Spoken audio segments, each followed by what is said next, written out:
ভালোবাসার কাছে সকল অসম্ভবই সম্ভব হয়ে যায়। আর ভালোবাসার টানে কিন্তু সেই দূর কলকাতা বা ইন্ডিয়া থেকে কিছু ভালোবাসার ভাইয়া এবং আপু আজকে আমার সাথে দেখা করতে এসেছে। হ্যালো এভরিওয়ান, আসসালামু আলাইকুম। সবাই কেমন আছেন? আশা করি ভালো আছেন। তো আমার শরীরটা ভালো নেই, কিন্তু আমার মনটা ভীষণই ভালো আছে। কেন জানেন? যে তুলির ননদিনীর সংসারকে এতটা ভালোবাসে, ইন্ডিয়া থেকে কিছু ভাইয়া আপু তুলির ননদিনীর সংসারে আজকে আসছে। তো সেই জন্যই আপনাদের ভাইয়া খুব সকাল সকালে উঠে তার সামর্থ্য অনুযায়ী কিছু বাজার করে আনছে। প্রথমত সব বাজারগুলো আপনাদের আমি দেখালাম। আর আজকে তো আমি অনেক আনন্দিত এবং অনেক খুশি যে ভালোবাসার মানুষ আমার কাছে আসবে।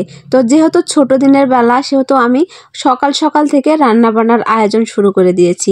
একদিকে আনন্দিত আর আরেকদিকে রান্নাবান্নার প্যারা, দুটো মিলিয়ে আমাকে কিন্তু ভীষণই ভালো লাগছে। প্রথমত তারা কিন্তু বলছিল যে তারা এখানে এসে কিন্তু কোনো খাওয়া দাওয়া করবে না, তারা আমার সাথে দেখা করেই চলে যাবে। কিন্তু তা কি হয় আপনারা বলেন তো? সেই বাংলাদেশের ওই পার ইন্ডিয়া থেকে ভালোবাসার মানুষ আসছে, আর তাদের যদি নিজের হাতে রান্না করে খাওয়াতে না পারি তাহলে কি হলো? তাহলে তো মনের শান্তিটাই মিটবে না। তো এই যে একদিকে আমি রান্না বান্না করতেছি, আর আরেকদিকে আমি তাদের জন্য কিছু নাস্তার আয়োজন করছি।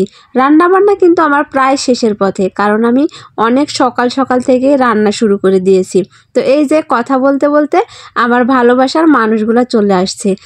তারা কিন্তু আজকে আমার বাড়িতে অনেক দেরিতে আসছে, যেহেতু জুম্মার দিন, আর তারা জুম্মার নামাজ বাহিরে পড়ে আমার বাড়িতে আসছে। আর এখানে শুধু ইন্ডিয়ার ভাইয়া আপু নাই, এখানে কিছু রাজশাহীরও ভাইয়া আপু আছে। তো ভাইয়ারা সবাই আমার বাড়িতে দেখেন পার্টিতে বসে খাচ্ছে, যেহেতু আমার বাড়িতে সেরকম কোনো চেয়ার টেবিল বা বসার জায়গা নেই, সেই জন্য ভাইয়ারা বলছে আমরা পার্টিতে বসে খাবো মাটিতে। আর পার্টিতে বসে খাওয়ার মজাটাই কিন্তু আলাদা। তো এই পরিবেশটা কিন্তু অসম্ভব সুন্দর লাগছে। আর এদিকে দেখেন ইন্ডিয়ার ভাইয়া আপুরা কোনোদিনও পান বাগান দেখে নাই, তাই তারা আজকে পান বাগানও দেখে নিল। আর এই দিনটাকে স্মরণীয় করে রাখার জন্য কিছু সেলফি উঠিয়ে নিচ্ছে। তো আমার অনেক ভালো লাগছে, মনে হচ্ছে না যে আপুদের সাথে আজকে আমার প্রথম দেখা হয়েছে।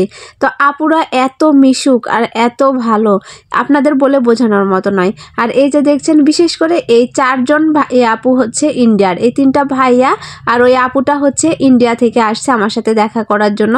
আর বাদ বাকি যেসব ভাইয়া আপুরা আছে ওনারা আসছে রাজশাহী থেকে। তো কথায় কথায় বেলা গড়িয়ে গেছে, এখন ভাইয়া আপুরা সবাই বিদায় নিবে। তো ভাইয়া আপুদের বিদায় দিচ্ছি, আর অনেক গল্প করছি। তো আর একটা কথা আপনাদের সাথে শেয়ার না করলেই নয়, যে এই অনলাইন জগতে আমাদের যেমন অনেক হেটার্স আছে, তেমন কিন্তু তার চেয়ে দ্বিগুণ ভালোবাসার মানুষও আছে। তো আজকে আমাকে খুবই ভালো লাগছে ভাই আপুদের সাথে দেখা হয়ে। তো আজকের ভিডিওটা আমার এ পর্যন্তই।